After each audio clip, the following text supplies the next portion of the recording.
Yeah, hi everyone. Very good morning. This is Abhishek from Global Visa Hub. Again, I'm here with my new video and today we'll discuss about Singapore Study Visa. Singapore study visa से related ये हमारी 8th video है। 2017 से हम Singapore study visa से related video upload कर रहे हैं अपने चैनल पे। आज के वीडियो में हम आज सारा डिस्कस करेंगे कौन कौन से इंस्टीट्यूट सिंगापुर में हम डील करते हैं, क्या क्या कोर्सेज होते हैं, कितना फीस स्ट्रक्चर होता है, कितने टाइम का प्रोसेस होता है, वहाँ अर्निंग्स कितनी होती हैं, 6 महीने की स्टडी के बाद अब 6 महीने की ओजीटी ऑन जॉब ट्रेनिंग कैसे लेते हो, ऑन जॉब ट्रेनिंग के बाद आप अगर एडवांस लेवल या कोई और लेवल करना चाहते हो या पाथवे लेके किसी और कंट्री में जाना चाहते हो तो कौन कौन से इंस्टीट्यूट हैं जो आपकी हेल्प करते हैं और कौन कौन से कंट्री में आप पाथवे लेके आगे जा सकते हो। एक फीस भरने के बाद, कॉलेज की फीस भरने के बाद कितना अमाउंट आपको वहां पे जाके देना होता है, कितने टाइम में अपना पूरा अमाउंट आप कवर कर लेते हो, डिप्लोमा के कोर्सेज कौन कौन से रन होते हैं, एडवांस डिप्लोमा में और पीजी डिप्लोमा में कौन कौन से कोर्सेज रन होते हैं, कौन कौन से इंस्टीट्यूट सिंगापुर में एडुट्रस्ट रैंकिंग में आते हैं और किन की रैंकिंग ज्यादा। सबसे पहले हम बात करते हैं कोर्सेज से, इनटेक से, फीस स्ट्रक्चर से। सिंगापुर में कौन कौन से कोर्सेज जो हैं वो रन होते हैं। सिंगापुर में अभी हॉस्पिटैलिटी, होटल मैनेजमेंट का कोर्स जो है 6 मंथ की स्टडी और 6 मंथ का ओजीटी या 9 मंथ की स्टडी और 6 मंथ का ओजीटी रन हो रहा है। आईटी से रिलेटेड कोर्सेज रन हो रहे हैं। Diploma in supply chain management courses हैं, डिप्लोमा इन बिजनेस। जो कोर्सेज सिंगापुर में चलते हैं वो डिप्लोमा चलते हैं, एडवांस डिप्लोमा चलते हैं और पीजी डिप्लोमा चलते हैं। That depends on your study. अगर आपने यहाँ पे 10th की है तो आप डिप्लोमा पे जा सकते हैं। अगर आपने 12th की है, साथ में कोई सर्टिफिकेट की है तो आप एडीएचएम लेके जा सकते हैं। यहाँ पे अगर आपने ग्रेजुएशन कर रखी है तो आप पीजी कोर्स लेके जा सकते हैं। कोर्सेज की जो फीस रहती है वो डिपेंड करती है आपके स्टडी पे कि आप कौन से कोर्स पे जा रहे हैं। डिप्लोमा की फीस कम होती है, एडवांस की थोड़ी ज्यादा होती है, पीजी की उससे ज्यादा होती है। ऐसे स्टेप बाय स्टेप फीसेस वहां पे जाती हैं। अगर मैं बात करूं वहां पे इनटेक्स की, सिंगापुर में हर 45 डेज के बाद एक न्यू इनटेक आता है। हर 45 दिन के बाद आप एडमिशन के लिए अप्लाई कर सकते हैं या आप अपने ऑफर एक्सेप्टेंस के लिए या एक न्यू इनटेक के लिए एप्लीकेशन दे सकते हैं सिंगापुर स्टडी वीजा में।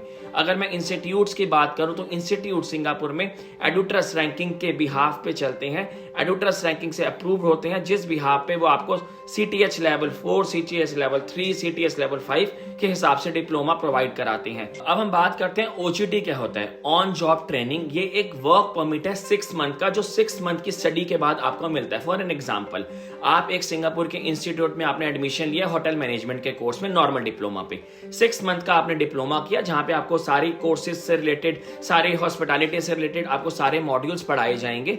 उसके बाद आपको 6 महीने की ओजीटी दिलवाई जाएगी, ऑन जॉब ट्रेनिंग दिलवाई जाएगी, जो कि पेड इंटर्नशिप कहते हैं जिसको हम।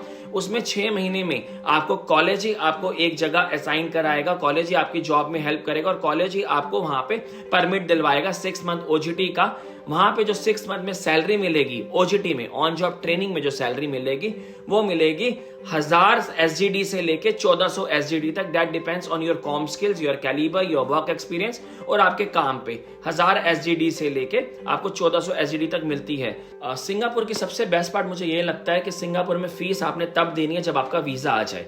इसमें बच्चे का कोई लॉस नहीं होता, पहले कोई फीस नहीं जाती, कुछ कटके नहीं आता। सिर्फ आपने 5 से 6 हजार अपनी वीजा फीस देनी होती है। वीजा आया तो आपकी कॉलेज के ट्यूशन फीस आप कॉलेज को डायरेक्ट डालते हो वीजा आने के बाद। उससे पहले आपने कॉलेज को कुछ नहीं दिया। तो ये बहुत कम कंट्रीज में ऑप्शंस मिलते हैं जहां पे आप फीस तब दो जब आपका वीजा आ जाए। तो सिंगापुर की बेस्ट पार्ट मुझे पर्सनली बड़ी अच्छी ये लगती है कि आपने वीजा की फीस नहीं देनी या कोई भी ऐसा अमाउंट नहीं खर्चना जो आपका लॉस होगा वीजा ना आए तो, रिजेक्शन ना हो तो। बिकॉज जो वीजा है वो टोटली डिपेंड करता है आपके एम्बेसी रिजल्ट पे। उसमें कोई भी कॉलेज, कोई भी इंस्टीट्यूट, कोई भी एजेंट, कोई भी कंसल्टेंट आपकी हेल्प या अप्रूवल नहीं दिला सकता। आपके डॉक्यूमेंट्स पे डिपेंड करता है वीजा मिलना है कि नहीं मिलना। किसी पर्सनल इंडिविजुअल के बिहार पे वीजा आपको नहीं मिल सकता, ना ही कोई आपको दे सकता है। अब बात करते हैं अर्निंग्स की। सिंगापुर में पार्ट टाइम जो है वो लीगल नहीं है। While your study you are not authorised to work part time. MOM, ministry of manpower, allow नहीं करती कोई भी बच्चा जो एडुट्रस्ट इंस्टीट्यूट में स्टडी करने आया है वो स्टडी करे, सिर्फ अपनी स्टडी करे, अपना पार्ट टाइम या जॉब ना करे। कई स्टूडेंट खर्चा निकालने के लिए पार्ट टाइम करते हैं, कई होटल में, कई रेस्टोरेंट में, कई क्लब में, कई बैकएंड में, वेयर हाउस में, डिलीवरी में काम करते हैं, पर वो लीगल नहीं है। अब हम सबसे इंपॉर्टेंट बात करेंगे कि वहां पे अर्निंग्स कितनी है, कमाएंगे कितना। सबसे ज्यादा क्वेश्चन मुझे यही आते हैं कि डॉक्यूमेंट्स क्या क्या लगने हैं और वहां पे हम कमाएंगे कितना। सिंगापुर में अगर मैं डॉक्यूमेंट्स की बात करूं, डॉक्यूमेंट्स आपका लगना है 10th, आपका 12th, आपका पासपोर्ट, आपकी फोटोग्राफ, आपका बर्थ सर्टिफिकेट। बर्थ सर्टिफिकेट अगर आपके पास नहीं है तो आप एक एफिडेविट बनवा सकते हो जो 200 रुपीज के आसपास बनता है, 100 से 200 रुपीज के आसपास, और वो एफिडेविट भी आप अटेस्ट करा के लगा सकते हो।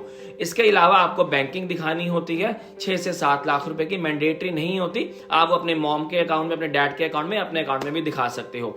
वर्क एक्सपीरियंस जरूरी दिखाना है, अगर आपके पास गैप है तो जरूर दिखाइए, आपके पास आपने क्या क्या किया है, अपनी जस्टिफिकेशन जरूर दीजिए एसओपी में, स्टेटमेंट ऑफ पर्पस में, कि आपने 10th कब करी, आपने 12th कब करी, उसके बाद आपने अगर कोई एक्सपीरियंस किया है, कोई वर्क किया है तो उसका एक्सपीरियंस सर्टिफिकेट लगाइए, कोई कोर्स किया है, कोई डिप्लोमा इंडिया में तो उसका सर्टिफिकेट लगाइए, अपनी बैंकिंग लगाइए, आधार कार्ड और अपने बर्थ सर्टिफिकेट, ये सारे डॉक्यूमेंट, 6-7 डॉक्यूमेंट्स जैसे ही आपने आप केस मैनेजर को सेंड करते हो ग्लोबल वीजा हब में, हम आपका ऑफर लेटर अप्लाई करते हैं। ऑफर लेटर 3 से 4 दिनों में आ जाता है। सिंगापुर की बेस्ट पार्ट ये है कि आपने कॉलेज की फीस तब देनी होती है जब वीजा आपका ग्रांट हो जाए, जब वीजा अप्रूव हो जाए, उससे पहले आपने कॉलेज को फीस नहीं देनी होती। सिर्फ एक $90 की फीस जाती है, 90 से $105, अप्रॉक्स 6,000 इंडियन रुपीज के आसपास की फीस होती है। एक और बेनिफिशियल पॉइंट जो मुझे पर्सनली लगता है वो ये लगता है कि सिंगापुर में स्टडी एक तरह की फ्री है। अब वो फ्री कैसे है?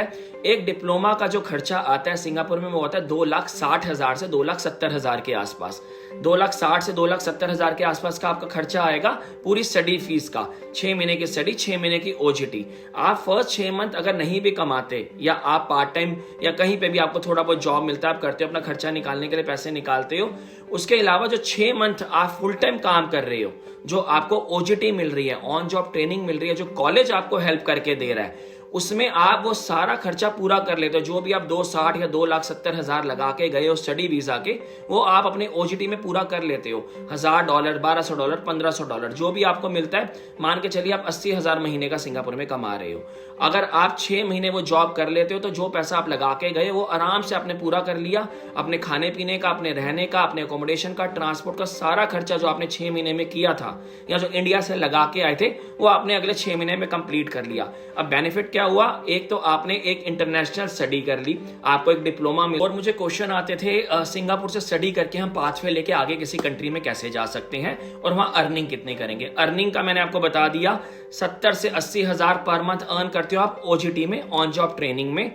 और जो खर्चा आता है सिंगापुर स्टडी वीजा का डिप्लोमा का, वो 2,60,000 से 2,70,000 नॉर्मल डिप्लोमा का खर्चा आता है। 2,80,000-90,000 के आसपास आपका खर्चा आता है एडीएचएम का, एडवांस लेवल का, और 3,30,000 रुपए से 3,50,000 पीजी कोर्स का आता है। अब ये डिफरेंस 10,000 का क्यों आ रहा है फीस में, वो डिपेंड करता है इंस्टीट्यूट पे, वो डिपेंड करता है आपके कोर्सेज पे।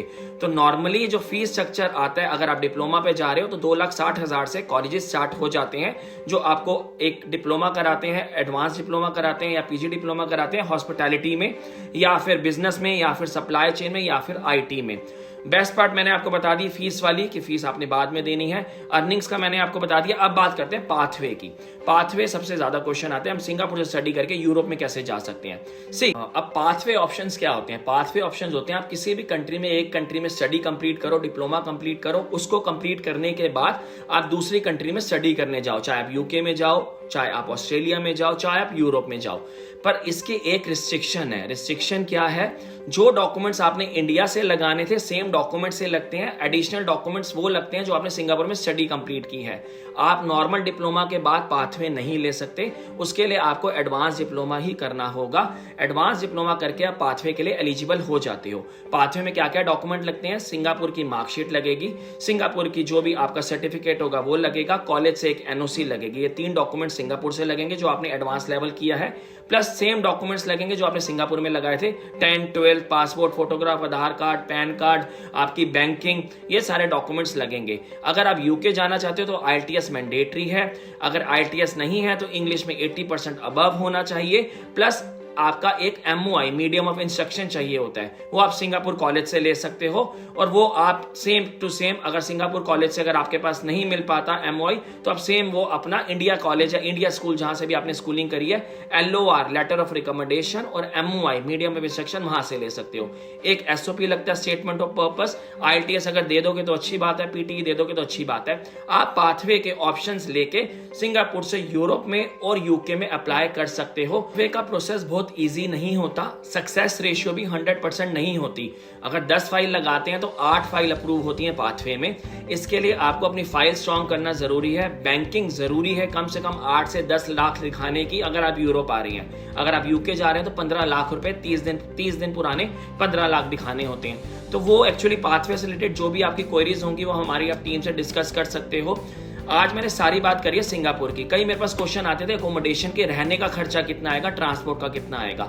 सिंगापुर में रहना बहुत ज्यादा अच्छा नहीं है। अगर मैं अपने पर्सनल ओपिनियन से बात करूं, एक रूम में 4 से 5 बच्चे भी रहते हैं और उनका जो शेयरिंग बेसिस आता है $300 से $350 के आसपास आता है। महीने का एक बच्चे का जो खर्चा आता है रहने का, ट्रांसपोर्ट का और खाने पीने का, वो 30,000 से 35,000 का है, जिसमें वो अब $300 के आसपास अपना रहने का देगा, $100-150 खाने का देगा, $100-150 MRT का देगा।